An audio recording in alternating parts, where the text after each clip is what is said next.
Government ಆದೇಶ ಇರೋದು ಯಾವುದೇ ಒಂದು ಸಂಘಟನೆಗೆ ಅಲ್ಲ, RSSಗೆ ಅಲ್ಲ. ಒಂದನೇದು. ಎರಡನೇದು, ಅದು ಯಾವ ಕಾರಣಕ್ಕೆ ಸಂಪೂರ್ಣವಾಗಿ ಕೊಟ್ಟಿದ್ದಾರೆ ಅಂತಲೂ ಕೂಡ ಸ್ಪಷ್ಟತೆ ಇಲ್ಲ. ಅದನ್ನು ನಾವು ಅಪೀಲಿಗೆ ಹೋಗ್ತೀವಿ ಅಂತ ಮಾನ್ಯ ಮುಖ್ಯಮಂತ್ರಿ ಆಗಲೇ ಹೇಳಿದ್ದಾರೆ. ಮತ್ತು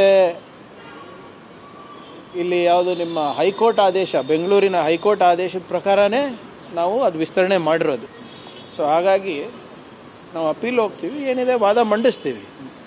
ಆದರೆ ಸಾರಾಸಗಟವಾಗಿ ನೀವು ಎಲ್ಲರಿಗೂ ಗೌರ್ಮೆಂಟ್ ಪ್ರಾಪರ್ಟಿನಲ್ಲಿ ಅಲೋ ಮಾಡಿ ಅಂದರೆ ಎಲ್ಲರಿಗೂ ಅವಕಾಶ ಇರ್ತದಲ್ಲ. ನಾವು ಕೇಳಿರೋದೇನು, ಸರ್ಕಾರಿ ಜಾಗದಲ್ಲಿ, ಸಾರ್ವಜನಿಕರ ಜಾಗದಲ್ಲಿ, ಮೈದಾನಗಳಲ್ಲಿ ಇವೆಲ್ಲ ನಡಿಬಾರ್ದು ಅಂತ. ಆಮೇಲೆ ಏನು ಹೈಕೋರ್ಟ್, ಕರ್ನಾಟಕ ಹೈಕೋರ್ಟ್ ಇಲ್ಲಿ ಬೆಂಗಳೂರಿನಲ್ಲಿ ಆದೇಶ ನೀಡಿದ್ದು ಅದನ್ನು ವಿಸ್ತರಣೆ ಮಾಡಿರೋದು ಅಷ್ಟೇ.